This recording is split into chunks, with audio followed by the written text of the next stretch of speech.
जय हिंद। स्वागत है आपका अपने YouTube चैनल वंश स्टडी पर। आइए आज बात करते हैं एक मॉक टेस्ट के सॉल्यूशन की, जो बहुत ही मोस्ट इम्पोर्टेंट आपके लिए, आपके एग्ज़ाम के लिए रहने वाला है। देखिए, पहला प्रश्न है, मानव शरीर की सबसे बड़ी ग्रंथि कौन सी होती है? सबसे बड़ी ग्रंथि कौन सी होती है? तो जैसा कि आप जानते हैं, यकृत सबसे बड़ी ग्रंथि होती है और मानव शरीर की सबसे छोटी ग्रंथि पिट्यूटरी होती है, जिसे मास्टर ग्रंथि कहते हैं। मास्टर ग्रंथि कहते हैं। और एस टी एच हार्मोन स्त्रावित करती है ये। और जो एस टी एच हार्मोन होता है, इसे ही ग्रोथ हार्मोन कहते हैं। क्या कहते हैं? ग्रोथ हार्मोन कहते हैं। दूसरी बात करें थायराइड ग्रंथि की, तो मानव शरीर की अंतः स्त्रावी ग्रंथियों में, अगर अंतः स्त्रावी ग्रंथियों की बात करें तो उसमें ये सबसे बड़ी ग्रंथि थायराइड ग्रंथि है और सबसे छोटी ग्रंथि फिर वही पिट्यूटरी होगी। क्लियर है इतना? नेक्स्ट क्वेश्चन के बारे में बात करेंगे। प्रश्न 2 है आपका, सेल्सियस पैमाने पर मानव शरीर का ताप कितना होता है? तो सेल्सियस पैमाने पर मानव शरीर का ताप होता है, सेल्सियस पे पूछ रहा, ध्यान रखें, सेल्सियस पैमाने पर मानव शरीर का ताप 37 डिग्री सेल्सियस होता है। 37 डिग्री सेल्सियस। क्लियर है? और अगर हम फ़ारेनहाइट पैमाने की बात करें, फ़ारेनहाइट में ये वाला जो विकल्प है इसे काट दीजिए, तो फ़ारेनहाइट में होता है 98.4 फ़ारेनहाइट। ठीक है, जो डॉक्टर द्वारा प्रयोग किया जाता है थर्मामीटर, उसमें। तीसरे ऑप्शन की बात करें, केल्विन में कितना होता है? केल्विन में, तो इस ऑप्शन को यहाँ से हटा दें। केल्विन में इसका ताप होता है 310.5 केल्विन। मानव शरीर का केल्विन में तापमान पूछा जा रहा है तो 310.5 कीजिए, सेल्सियस में पूछा जा रहा है तो 37 डिग्री की सेल्सियस कीजिए, और फ़ारेनहाइट में पूछा जा रहा है तो 98.4 फ़ारेनहाइट कीजिए। ठीक है। सर्वदाता रक्त समूह कौन सा है? तो जैसा कि आप जानते हैं, सर्वदाता यूनिवर्सल डोनर कौन सा समूह होता है? तो ए होता है, ये सर्वदाता होता है, और ए भी सर्वग्राही होता है, सर्वग्राही। ठीक है। नेक्स्ट प्रश्न है, मानव मस्तिष्क में बुद्धि का केंद्र है। मानव मस्तिष्क में बुद्धि का केंद्र है, तो बहुत ही मोस्ट इंपोर्टेंट प्रश्न है ये। मानव मस्तिष्क में बुद्धि का केंद्र कौन सा है? ठीक है, ये आपको बताना है। तो आप ध्यान रखें, सेरेब्रम। क्या होता है? सेरेब्रम।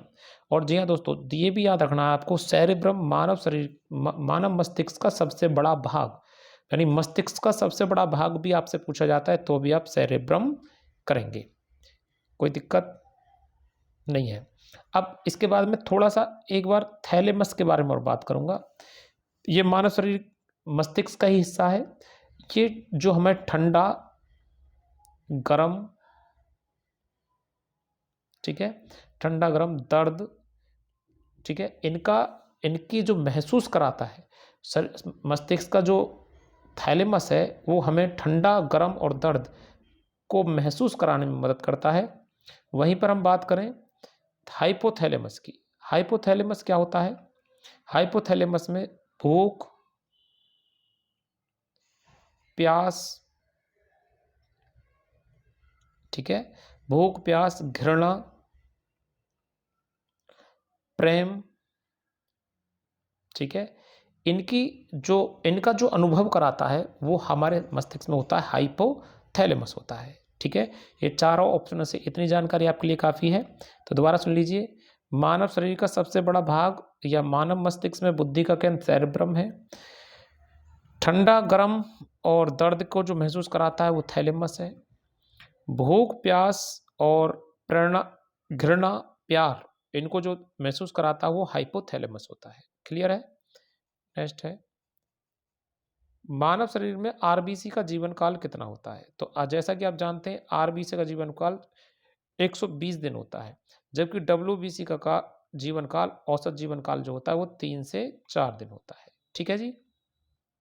नेक्स्ट है, मानव शरीर का सबसे व्यस्त अंग कौन सा है, जो रुकता नहीं है, 24 घंटे क्रिया करता रहता है? तो वो है हृदय।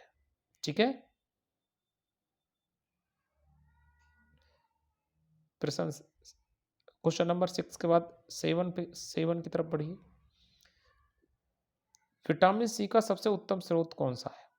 विटामिन सी में होता है आपका सबसे आंवला, आंवले में भी होती है, खट्टे पदार्थों में विटामिन सी होती है। विटामिन सी को एस्कॉर्बिक एसिड के नाम से जाना जाता है, ये भी आप याद रख सकते हैं, इसका रासायनिक नाम है।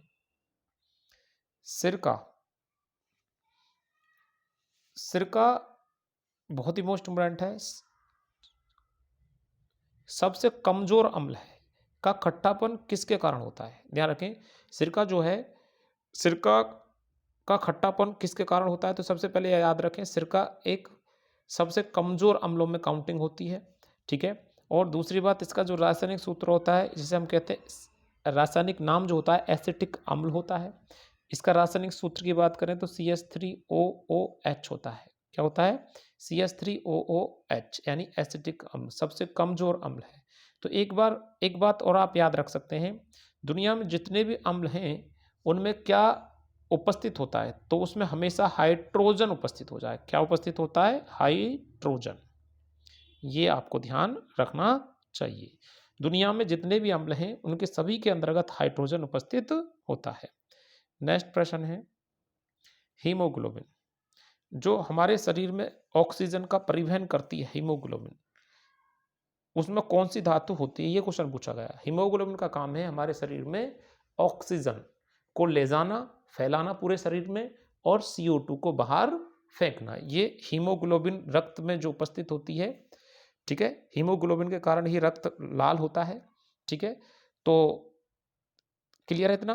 तो इसमें जो रक्त में कौन सी धातु होती है या हीमोग्लोबिन में कौन सी धातु होती है? तो वो आयरन होती है, आयरन।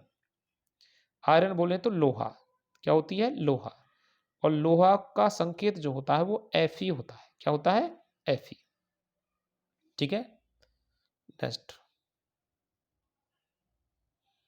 क्वेश्चन 9 के बाद क्वेश्चन 10 है सीधा। विटामिन की खोज किसने की थी? तो जैसे जानते हैं, विटामिन की खोज फंक ने की थी। ये फंक लिख रहा है, ठीक है। विटामिन खोज किसने की थी? फंक ने। नेक्स्ट है, BCG का टीका किसके विरुद्ध प्रतिरोधक क्षमता उत्पन्न करने के लिए उपयुक्त है? BCG का टीका बहुत ही मोस्ट इम्पोर्टेंट है।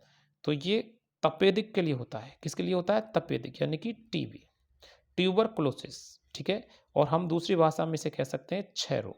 क्या कह सकते हैं? क्षय रोग। क्लियर है? क्षय रोग। तो BCG का टीका जो होता है वो तपेदिक के लिए होता है, ठीक है। क्लियर है इतना? आपको एक क्वेश्चन और, BCG के टीके की खोज किसने की थी? तो एडवर्ड जेनर ने की थी, ठीक है।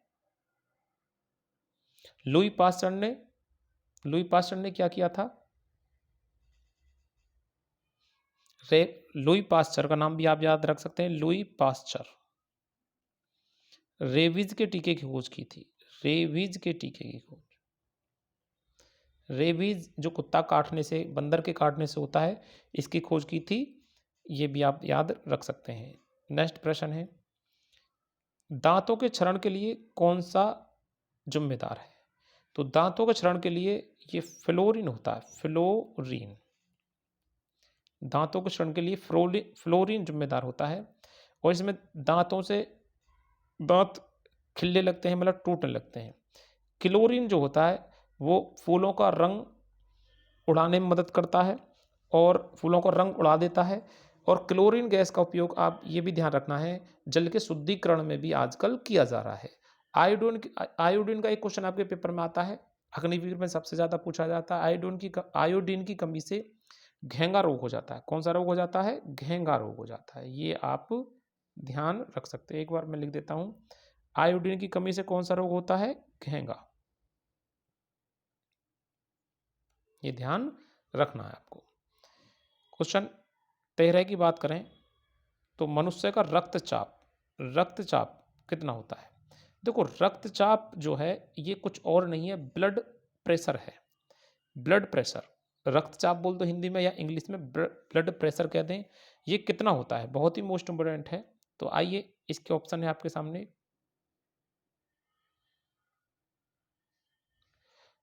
ये होता है आपका सेकंड ऑप्शन, बिल्कुल ठीक है, 120 मैं लिख देता हूँ इसको, 120 mmHg से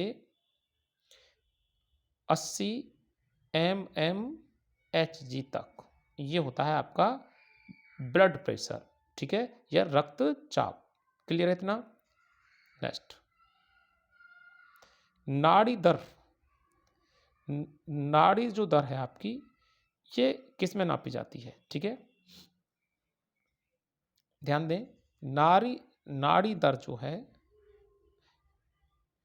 नाड़ी दर, ये प्रश्न यहाँ पे थोड़ा सा इसमें मिस्टेक हुआ स्क्रीन पर।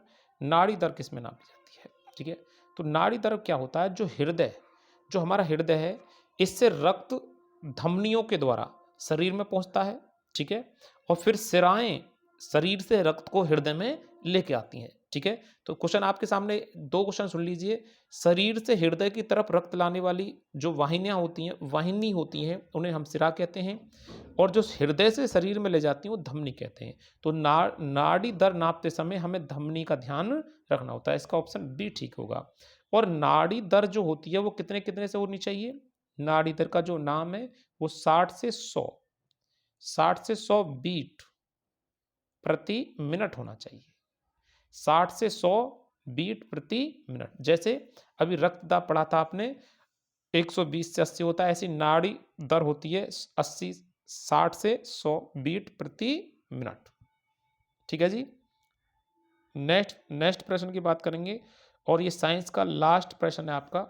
15 क्वेश्चन इस पेपर में शामिल किए गए थे हमारे द्वारा। तो इसमें ब्लड प्रेशर मापक यंत्र कौन सा है? ब्लड प्रेशर मापक यंत्र कौन सा है? तो इसको स्फैग्मोमेनोमीटर होता है, यानी ऑप्शन ए ठीक है इसका, बिल्कुल ठीक है। सेक्शन बी में हम जीके के प्रश्न पढ़ेंगे। आइए स्टार्ट करते हैं इसको भी। सबसे प्राचीन वाद्य यंत्र कौन सा है? देखो, सबसे प्राचीन वाद्य यंत्र की बात करें तो हम वीणा की बात करेंगे। क्या है? वीणा। वीणा है, और वीणा से दौलत खां का नाम आप यहां याद रख सकते हैं। दौलत खां वीणा से जुड़े हुए हैं, ठीक है। एक क्वेश्चन तुम्हारे पेपर में कौन सा आता है सबसे ज्यादा, मैं वो बता दूं। सितार वादक कौन है? ठीक है, सितार के लिए प्रसिद्ध, सबसे प्रसिद्ध कौन है? तो इसका नाम आता है रविशंकर। रविशंकर सितार वादक हैं और सितार के लिए फेमस हैं, ठीक है। एक परवेज खान भी याद रख सकते हैं रविशंकर के साथ। परवेज खान भी आपका सितार वादक हैं। ये दो नाम आप मोस्ट इम्पोर्टेंट हैं जो आपको याद रखने चाहिए, ठीक है। एक प्रश्न और है आपके विकल्प में, तबला। तबला के लिए कौन प्रसिद्ध है? तो जाकिर हुसैन ये तबला के लिए फेमस है, ये आपको ध्यान रखना चाहिए। और ठीक है, ये जो तबला वादक है जाकिर हुसैन का नाम ज़्यादा जुड़ता है इसमें प्रश्न में। इसके बाद एक सरोद वादक भी आप ध्यान रख सकते हैं। सरोद वादक कौन है? सरोद वादक किसी दिन में, चलो चारों की इसमें पीडीएफ बना के इन सबसे कौन किससे संबंधित है बना दूंगा। चलो इतना ही काफी है इसमें। क्वेश्चन, नेक्स्ट क्वेश्चन देखिए। 17 क्वेश्चन है आपका। पुराणों की संख्या कितनी है? पुराण कितने हैं हमारे शास्त्रों में? पुराण जो है उनकी संख्या पूछी गई है, 18 पुराण होते हैं। नेक्स्ट है आपका, थल सेना दिवस कब मनाया जाता है? तो आपको पता है थल सेना दिवस 15 जनवरी को मनाया जाता है। 15 जनवरी को मनाया जाता है, और 1949 से हम मनाते हुए चल रहे हैं। एम करिप्पा हमारे पहले गवर्नर जनरल बने थे ये आर्मी के, ठीक है। तो एम करिप्पा ने इस दिन ये पदभार संभाला था। तो इनके उपलक्ष्य में ही 15 जनवरी को हम थल सेना दिवस मनाते हैं। दूसरी बात करें, वायु सेना दिवस कब मनाते हैं? देखो 15 जनवरी को तो हो गया थल सेना दिवस, ठीक है। उसके बाद आपको बात करनी है, 8 अक्टूबर को होता है, 8 अक्टूबर को होता है, 8 अक्टूबर को वायु सेना दिवस। क्या होता है? वायु सेना दिवस। और 4 दिसंबर की बात करें बेटा, तो 4 दिसंबर को होता है जल सेना दिवस। क्या होता है? जल सेना दिवस। ये आपको ध्यान रखने हैं प्रश्न, ठीक है। इसके बाद है बिरजू महाराज, बहुत ही मोस्ट इंपोर्टेंट है, कितनी बार पेपर में पूछा गया है। अभी जैसे रविशंकर पूछा जा रहा था, रविशंकर किससे संबंधित, सितार वादक के लिए प्रसिद्ध है, ऐसे बिरजू महाराज भी सबसे ज़्यादा आता है आपके पेपर में। तो बिरजू महाराज किस क्षेत्र के प्रमुख कलाकार थे, तो कथक के थे, ऑप्शन ए बिल्कुल ठीक है। ठीक है, नेक्स्ट प्रश्न है, नेक्स्ट प्रश्न आपका 20 नंबर है, 20 से बात करेंगे हम, 20 तक पहुंच चुके थे। मुखौटा, मुखौटा नृत्य का संबंध किस नृत्य शैली से है, तो जो मुखौटा है नृत्य वो कथक शैली से है, कथक शैली में इसको किया जाता है मुखौटा नृत्य को। वैसे मैं आपको बताएं, जो कथकली है वो केरल का लोक नृत्य है, कथकली कहाँ का है, केरल का है। ठीक है, इतना ध्यान रखना है आपको। नेक्स्ट प्रश्न है, भारत का सबसे ऊंचा टीवी टावर कहाँ स्थित है, तो जैसा कि आप जानते हैं भारत का सबसे ऊंचा टीवी टावर पीतमपुरम दिल्ली में स्थित है।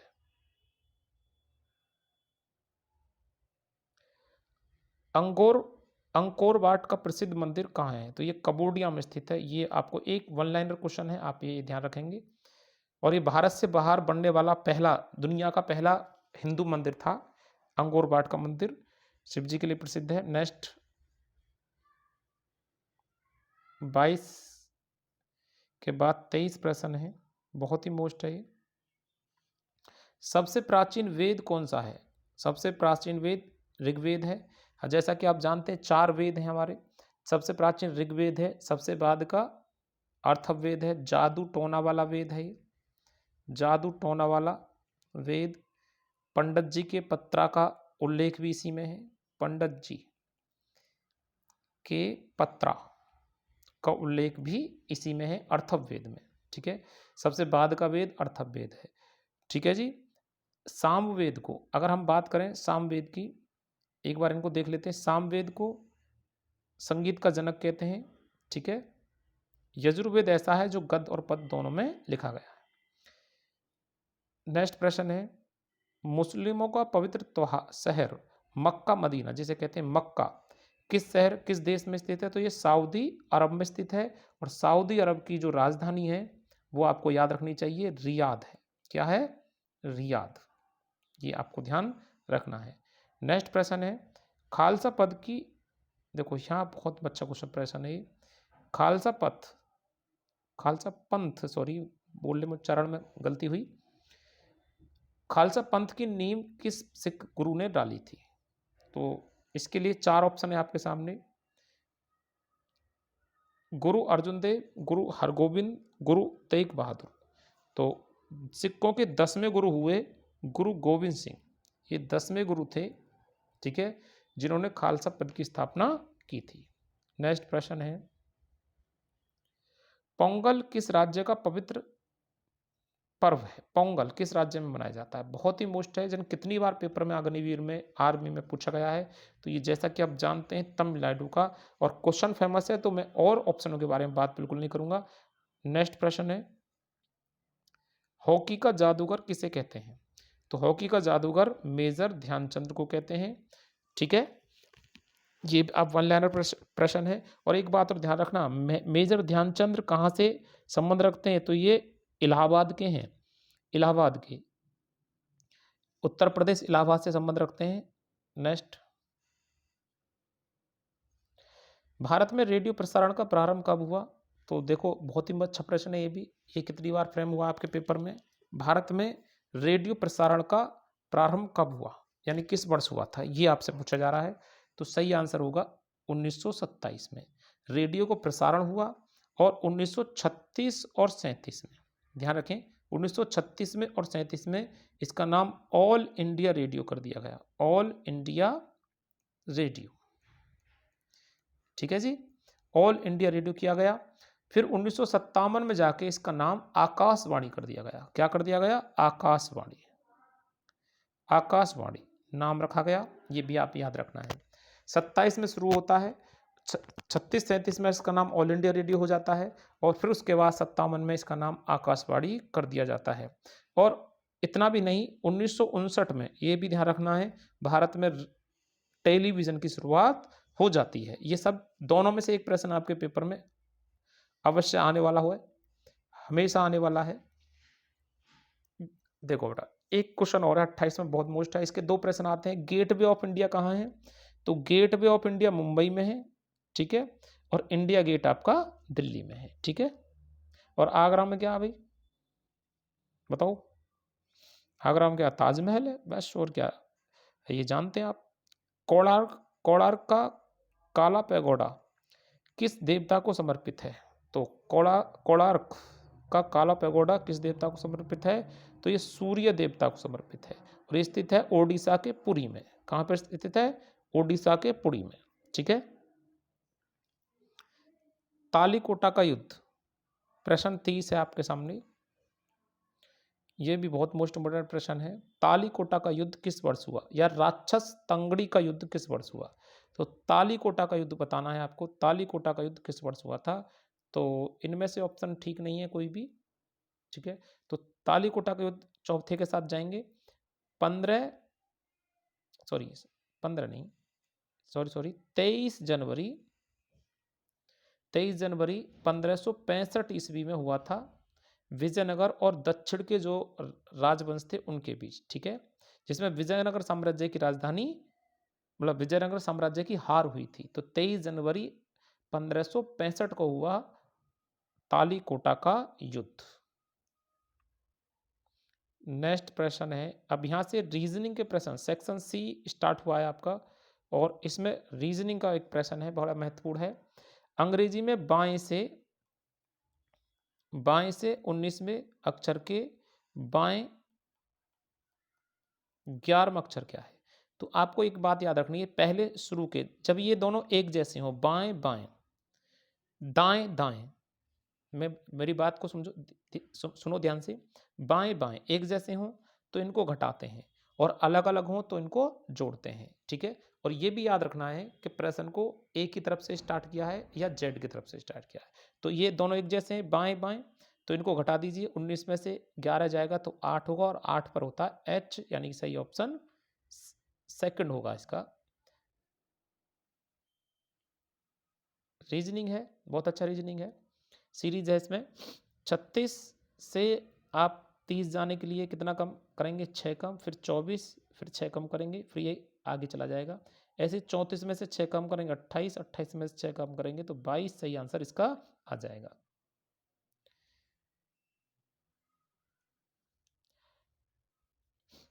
बंदूक जिस तरह गोली से संबंधित, ऐसे टॉर्च बैटरी से संबंधित है, ये आपका सही ऑप्शन होगा।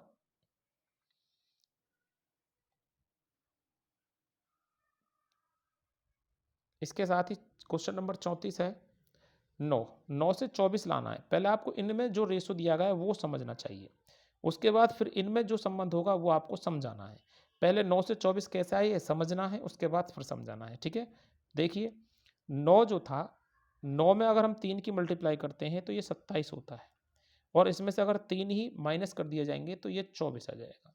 इसी प्रकार यहाँ पर ऑप्शन उठा लीजिए, 3 ले लीजिए, ठीक है। 3 में हम 3 की गुणा करेंगे तो 9 होगा, और -3 करेंगे तो हमारा ये वाला 6 आ जाएगा। क्लियर है? ठीक है, तो ऑप्शन फोर्थ इसका बिल्कुल ठीक है। अगर बगैर ऑप्शन के करना है तो फिर कैसे करें, ध्यान दें। बगैर ऑप्शन के करना है तो पहले इसमें 24 में 3 जोड़ो, 27 हो जाएगा, और 27 को 3 से भाग करेंगे 9। इसी प्रकार इस 6 में भी 3 जोड़ेंगे तो ये 9 हो जाएगा, और इसे 3 से भाग करेंगे तो आ जाएगा 3। ठीक है जी।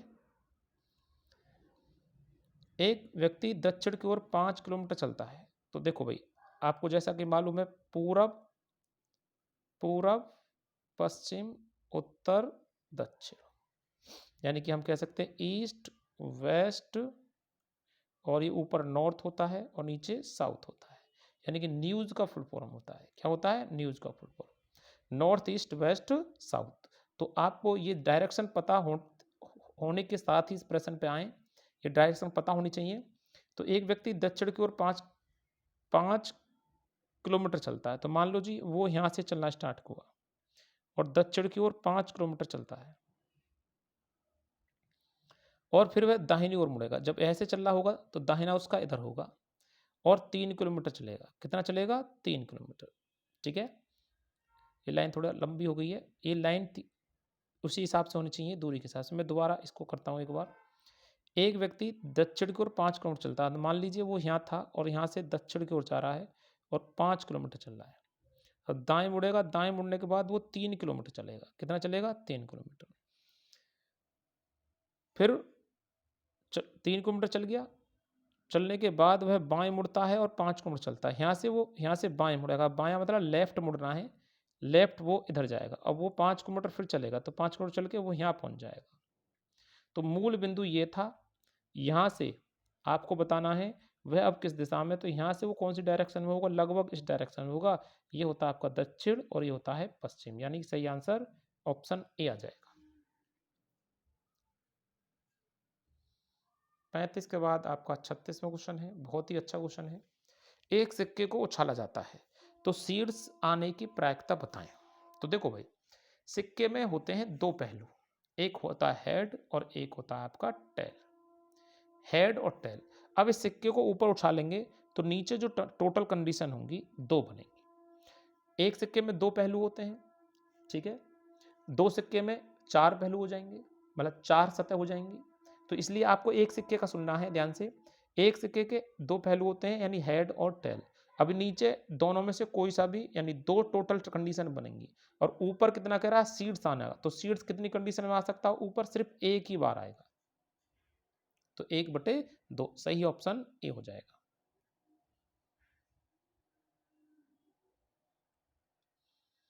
तीन सीटी का मूल्य 33 रुपये है, तो 10 सीटी का कीमत बताना है। तो 3 सीटी का मूल्य 33 रुपये है, तो 1 सीटी का मूल्य बनेगा, 3 से डिवाइड कीजिए, 1100 रुपये। अब ठीक है, 1 सीटी का मूल्य इतना है, 2 का 2 से गुणा, 3 का 3 से गुणा, 10 सीटी का पूछ रहा है, इसमें 10 से गुणा कीजिए तो यह आ जाएगा 11,000। सही आंसर हो जाएगा ऑप्शन सी।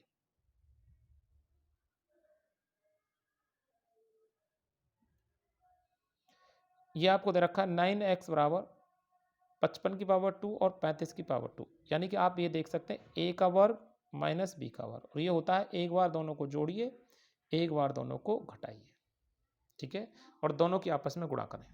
a का वर्ग माइनस b का वर्ग जब भी आपको मैथ में मिले, एक बार दोनों को जोड़ो, एक बार दोनों को घटाइए और आपस में दोनों गुणा कीजिए। देखिए जैसे कि मैं करके दिखाता हूँ आपको। ये 9x बराबर 35 और 55 जोड़ेंगे तो 5 10 5 और 3 90 हो जाएगा, और घटाएंगे तो ये कितना होगा? 0 बचेगा, यानी कि 20 बचेगा, ठीक है। और एक बार जोड़ा तो 90 आया, 35 में 55 जोड़ेंगे 90, और 55 से 35 घटाएंगे तो 20 आएगा, और दोनों की कर दीजिए गुणा, ठीक है। ये ए स्क्वायर माइनस बी स्क्वायर का फॉर्मूला खोलने का तरीका है। अब देखो 9 से 9 ये डिवाइड हो जाएगा 10 बार, तो x बराबर कितना हो जाएगा? 10 की 20 में, इस 10 की इस 20 में गुणा करेंगे तो हो जाएगा 200। तो सही आंसर कौन सा होगा? Option C. नेक्स्ट प्रश्न है, ये भी प्रश्न देख लीजिए। इसमें 1 प्लस का साइन ए दे रखा है, ठीक है, और नीचे कॉस ए दे रखा है। तो आप क्या करने वाले हैं, 1 प्लस जो साइन है, ये वाला जो 1 प्लस साइन है, ये वाला ऊपर वाला, इसे उल्टा कर दीजिए, यानी 1 माइनस साइन ए बटे 1 माइनस साइन ए, यानी कि हर का परिमीकरण जिस तरह से करते हैं, आप 1 माइनस साइन ए की ऊपर नीचे गुणा कीजिए, ठीक है जी। तो ये ध्यान से देखो, नीचे तो आ जाएगा cos A into 1 minus sign ए, ऊपर हो जाएगा 1 प्लस साइन ए और 1 माइनस साइन ए। तो ये एक बार जुड़ रहा है, एक बार घट रहा है, तो आप देखेंगे ये ए का वर्ग माइनस बी का वर्ग है, तो एक का वर्ग बनेगा एक, और साइन स्क्वायर का वर्ग हो जाएगा 1 माइनस साइन स्क्वायर ए, और नीचे हो जाएगा कॉस ए, ऐसे रहेगा 1 माइनस साइन ए, ठीक है। इतना क्लियर है? तो 1 माइनस साइन स्क्वायर ए जो होता है, 1 माइनस साइन स्क्वायर ए जो ये वाला है, ये सीधा फॉर्मूला है, ये कॉस स्क्वायर ए होता है। क्या होता है? कॉस स्क्वायर ए, और नीचे आपका है cos A into 1 minus sign ए, ठीक है। तो आप थोड़ा ध्यान लगाएं, साइन ए, यहाँ पर साइन ए है, कॉस ए से कॉस ए कट जाएगा तो ऊपर कॉस ए बचेगा, नीचे 1 माइनस साइन ए। तो सही ऑप्शन आ जाएगा कॉस ए बटे 1 माइनस साइन ए। क्लियर है? अब इसको मैं थोड़ा शॉर्ट में करने की कोशिश करता हूँ एक बार, देखिए दोबारा से। ये जो 1 प्लस का साइन ए है ऊपर, ध्यान दें, और नीचे है कॉस ए। स्क्रीन छोटी बैठ रही है, इसको आप यहाँ पर साइन चेंज करके 1 माइनस साइन ए बटे 1 माइनस साइन ए से भाग कर दीजिए, मतलब ऊपर नीचे मल्टीप्लाई कर दीजिए। अभी भी ये कट के बराबर ही है, तो ये बन जाएगा 1 प्लस साइन ए और ये बन जाएगा 1 माइनस साइन ए, तो ये बनेगा ए स्क्वायर 1 माइनस साइन ए स्क्वायर बन जाएगा, और नीचे ये रहेगा कॉस ए 1 माइनस साइन ए। और जो 1 माइनस साइन स्क्वायर ए है, जो ऊपर वाला ये वाला जो पॉइंट है, ये कॉस ए के बराबर होता है। किसके बराबर होता है? कॉस स्क्वायर ए के। और नीचे कॉस ए 1 माइनस साइन ए, इससे कट जाएगा, ये कट जाएगा, एक बचेगा कॉस ए बट्टे 1 माइनस साइन ए। तो सही आंसर हो जाएगा ऑप्शन सी। बात समझ में आई? ठीक है, नेक्स्ट प्रश्न है क्वेश्चन नंबर 40 की बात करें। एक व्यक्ति और उसके पुत्र की औसत आयु 55 है। ध्यान दें, औसत आयु 55 है, ठीक है, एवरेज जो है उसका 55 है, ठीक है, और उनकी आयु का अनुपात जो है वो 7:4 है, ठीक है। तो कह रहा 6 वर्ष बाद उनकी आयु का अनुपात क्या होगा। तो आपको क्या करना है, टोटल आयु और एवरेज आयु जो 55 है, ये कितने कैंडिडेट हैं? 2 कैंडिडेट हैं, तो इसमें 2 से गुणा करो तो टोटल योग आ जाएगा। टोटल योग आएगा 55 गुणा 2, और हमारा टोटल रेशो से योग आएगा 7 4 11। 11 से कितना गुना फालतू है? 5, यानी 5 दूनी 10। 10 गुना फालतू है, 10 सत्ते 70 हो जाएगा, 10 अट्ठे 10 चौक 40 हो जाएगा, ठीक है। अब एक व्यक्ति जो है वो 70 साल का है और दूसरा जो उसका पुत्र है वो 40 साल का है। कह रहा 6 वर्ष बाद बताओ। तो 6 वर्ष बाद ये कितने का हो जाएगा? 76 का हो जाएगा, और ये 6 साल बाद इसमें 6 जोड़ दीजिए, 40 का हो जाएगा। अब ये 76 को 2 से काटेंगे तो 38 आएगा, और 2 से इसको काटेंगे तो 23 आएगा, यानी कि आपका सही आंसर होगा 38 23। ऑप्शन 4 किसकी बात करेंगे। नेक्स्ट प्रश्न है, 36 लीटर में एक ट्रक 492 किलोमीटर चलता है, यानी 36 में लीटर में चलता है 492 किलोमीटर, ठीक है। तो उसे 33 में चलने के लिए कितना किलोमीटर चलना होगा। देखो भाई, जब 36 लीटर चल उसमें पेट्रोल होगा तो 492 किलोमीटर जाएगा। अब पेट्रोल कम हो गया, 33 हो गया। अब पेट्रोल 3 लीटर कम हुआ तो दूरी भी वो कम चलेगा। जब दूरी दोनों ही बढ़ रही हो, दोनों ही घट रही हो, तो आप इनको चेंज कर लीजिए, दोनों को आपस में लिखना। 36 है ऊपर, 36 को तो नीचे लिखेंगे, 33 के स्थान पर 33 चला जाएगा ऊपर, और काट दीजिए, आंसर आएगा जैसे कि मैं लिख के दिखा रहा हूं। 36 लीटर में कितना जाता है? 492, तो आप लिखेंगे 33, ये नीचे वाला लिखेंगे, 33 में जा रहा होगा वो 492। बोलो कोई दिक्कत? तो 36 में कितना जाएगा, काट दीजिए। या फिर एक काम और कर सकते हैं, एक चीज़ और आप डिवाइड कर सकते हैं। तो मेरी तो सलाह ये है कि आप ऐसे रख के काटें, या फिर एक तरीका और आप अप्लाई कर सकते हैं। पहले मैं इसको क्लियर करके दिखा देता हूँ आपको। तो 3 से कटेगा 11 बार, 3 से कटेगा ये 12 बार, 12 चौक 48, 12 एकम 12, यानी कि 11 इसका मल्टीप्लाई कर दें जो बचा है, ऊपर नीचे कटता है, जो बचेगा गुणा करेंगे। 11 एकम 11, 11 चौक 11 चौक 44 और 1 45, यानी 451 किलोमीटर चलेगा। इसको मैं थोड़ा सा और एक्सप्लेन करता हूँ। 36 किलोमीटर जाने में उसे लग रहा है 492, तो 1 लीटर में जाने में उसे कितना लगेगा, यानी 36 लीटर में जाने में 492 किलोमीटर चलता है, तो 1 लीटर में जाने में कितना लगेगा? 492 को आप 36 से इसमें डिवाइड करेंगे। 1 में जाने में 492 बटे 36, अब कितने में जाना चाह रहा है वो? 33 में, तो 33 की गुणा कर दीजिए, तो ये बन जाएगा 12 × 36, 12 चौक 48, 12 एकम 12, और 33 से कटेगा 11 बार। अब 41 में 11 की गुणा करेंगे तो ये आएगा 451। क्लियर है? ठीक है। नेक्स्ट है 7200 रुपये। 12.5%, 12.5% में 12.5/100 परसेंटेज हटाएंगे ये वाला, तो नीचे 100। कितने माह का? 8 माह का।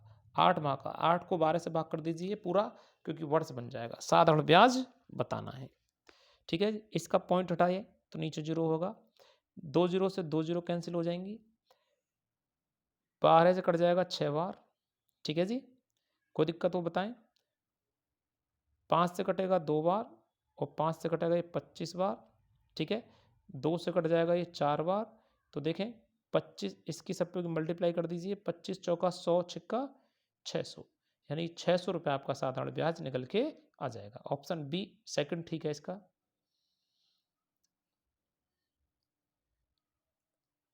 क्वेश्चन 40 है। एक व्यक्ति, अच्छा ये करवा दिया मैंने अभी, बहुत ही अच्छा क्वेश्चन है। नेक्स्ट भी, एक घोड़े को 20% के लाभ पर बेचा जाता है, नहीं 20% के प्रॉफिट पर बेचा जा रहा है, ठीक है।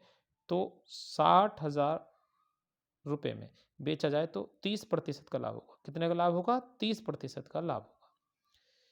हम किसी वस्तु को इतने रुपए में बेच रहे हैं, तो हमें इतना % का लाभ हो रहा है। हम इसे कितने में बेचें, कितने % का लाभ हो। ये लैंग्वेज मैंने आपको एक सेंटेंस बोला है, इसको ध्यान रखेंगे। तो आपको क्या करना है, 20% के लाभ पर बेचा जा रहा था, बेचा जा गया, यानी एक घोड़े को 20% के लाभ पर इतने रुपए में बेचा गया। 30% लाभ प्राप्त करने के लिए उसे किस मूल्य पर बेचा जाना चाहिए। तो इस केस में पहली कंडीशन नीचे, दूसरी कंडीशन ऊपर। अब ये देखना है, लाभ है तो 100 में से 100 में जोड़ेंगे, और हानि है तो 100 में घटाएंगे। तो 20% का लाभ है तो नीचे लिखेंगे 120, और ये भी क्या है, लाभ है तो 130 हो जाएगा। अगर हानि होती है तो 100 में से घटा लेंगे, बस काट दीजिए, आंसर आ जाएगा। 12 पंजे 60, यानी कि टोटल 500 बार कटेगा, और 1 2 3 3 जीरो ऐसे आ जाएंगी, और 13 पंजे 65। सही आंसर आपका ऑप्शन फोर्थ इसका ठीक होगा। नेक्स्ट है, एक चक्रीय चतुर्भुज के 3 कोण A2A 3A और 6A हैं। इनमें सबसे बड़े कोण का मान बताएं। चक्रीय चतुर्भुज क्या होता है, ये ध्यान दें।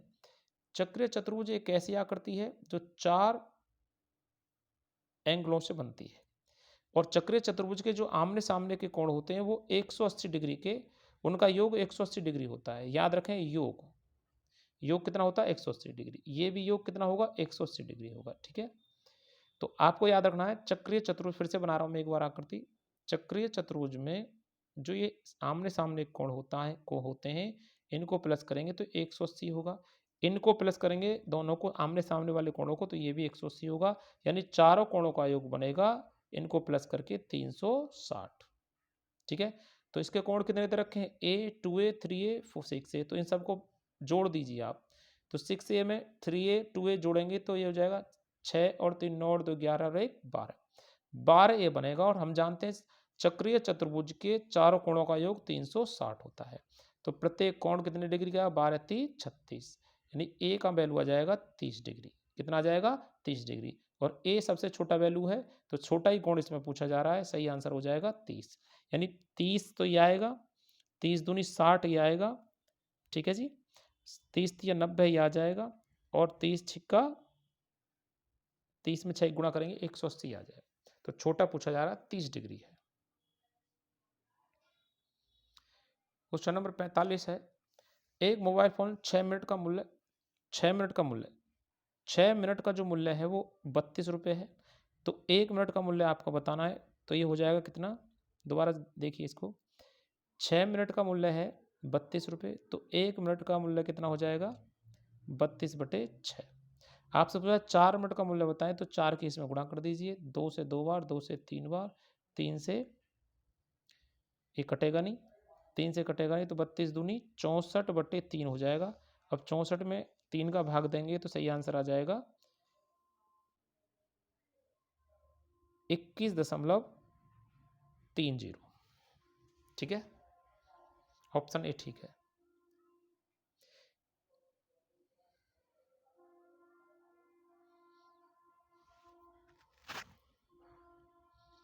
ये दोबारा से आ गया।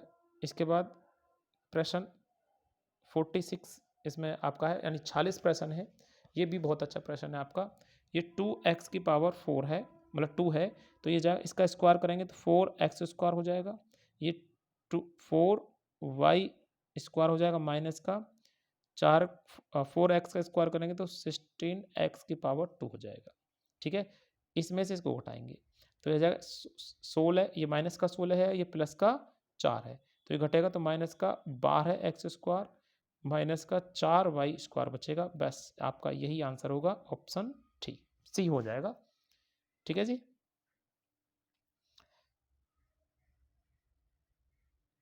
ए एक कार्य को कितने दिन में कर सकता है? 20 दिन में कर सकता है। बी उसे 40 दिन में कर सकता है। ठीक है, तो इनका टोटल कार्य हो जाएगा 40 और इनकी एक दिन की कैपेसिटी होगी 20 दूनी 40 और 40 एकम 40। ए एक दिन में बनाएगा 2 पेन, बी बनाएगा एक दिन में 1 पेन। दोनों कितना बनाएंगे एक दिन में? तो 2 और 1 3, यानी कि 40/3। लेकिन यहाँ पर ये नहीं पूछा जा रहा, यहाँ से पूछा जा रहा है, ध्यान दें कि दोनों मिलकर 5 दिन कार्य करें, 5 दिन कार्य करें, दोनों एक दिन में कितना बनाएंगे? दोनों एक दिन में कितना बनाएंगे? 2 और 1 3, 5 दिन में कितना बनाएंगे? 15। तो कितना बचेगा? 25 बचेगा। और ये 25 किस में से बचेगा? 40 में से बचेगा। 5 पंजे 25 और 5 अट्ठे 40, यानी कि 5/8 कार्य शेष रह जाएगा। बोलो कोई दिक्कत? मैं दोबारा समझाता हूँ। ये एक दिन में 2 पेन बनाता है, ये एक दिन में 1 बनाता है, यानी ए एक दिन में 2, बी एक दिन में 1 बनाता है। दोनों ने 5 दिन काम किया, ये लिख रहा है यहाँ पर। तो 2 और 1 3 एक दिन में बनाएंगे तो 5 दिन का होगा 15। तो 15 40 में से जाएगा तो 25 शेष बचेगा। ठीक है, और 25 शेष बचेगा तो वो पूछ रहा है उस कार्य कितना भाग शेष बचेगा? 25 किस में से बचेगा? 40 में से बचेगा। 5 पंजे 25 और 5 अट्ठे 40, यानी कि 5/8 सही वैल्यू होगा आपका, ऑप्शन ए ठीक होगा।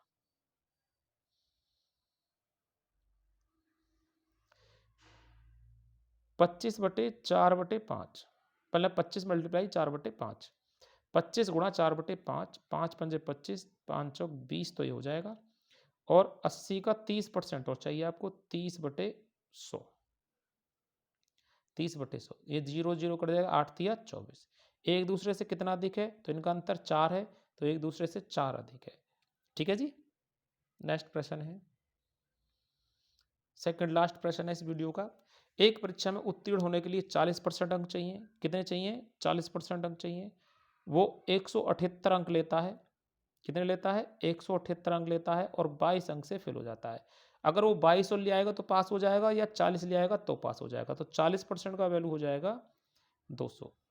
तो एक का मान निकालेंगे तो 200/40 और 100 का वैल्यू चाहिए, यानी परसेंट हटाएंगे नीचे से, 100 कहाँ पहुँच जाएगा? ऊपर। 0 0 कट गया, 4 से 5 बार टोटल आएगा। 100 का 5 में मल्टीप्लाई करेंगे तो 500। तो इसका सही ऑप्शन सेकंड वाला होगा।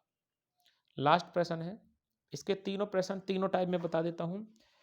प्रथम 100 सम संख्याओं का औसत पूछ रहा है, तो आप 100 से अगली सम संख्या लें 102, उसका आधा कर दीजिए, 51 सही इसका आंसर हो जाएगा, ऑप्शन ए।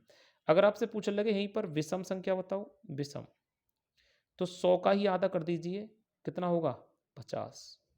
ठीक है, आपसे पूछने लगे सम और विषम, कुछ नहीं पूछे, ऐसे करके पूछने लगे। मैं एक बार फिर इसको हटा देते हैं, इस देखते हैं। वो पूछने लगे, इसको हटा दो सम को। प्रथम 100 संख्याओं का औसत बताओ, यानी कि लगातार संख्याओं का पूछे, तो 101 लगातार संख्या। अगली संख्या मतलब 100 से अगली लगातार प्राकृत संख्या कौन सी आएगी? 101, उसका आधा करेंगे तो 50.5। ठीक है, मैं दोबारा एक बार और बता देता हूँ पूरा कंप्लीट। 100 तक की संख्याओं का पूछ रहा है, तो अगली संख्या का आधा कर दीजिए 101 का। सम संख्या पूछ रहा है, तो अगली सम संख्या का आधा कर दीजिए, जैसा कि इसमें पूछ रहा है, तो 102 का आधा 51, सही आंसर ए हो जाएगा। और विषम पूछ रहा है, तो आप 100 का ही आधा करेंगे, यानी उसी संख्या का आधा करेंगे। और आपके जितने भी प्रश्न हैं गणित के अंतर्गत भरे हुए हैं, आपको अगर ये बात समझ में आ गई है तो सबको कंप्लीट करेगा ये नियम, और लागू करते चले जाओ। ठीक है, तो तब तक के लिए जय हिंद, मिलेंगे नेक्स्ट वीडियो में।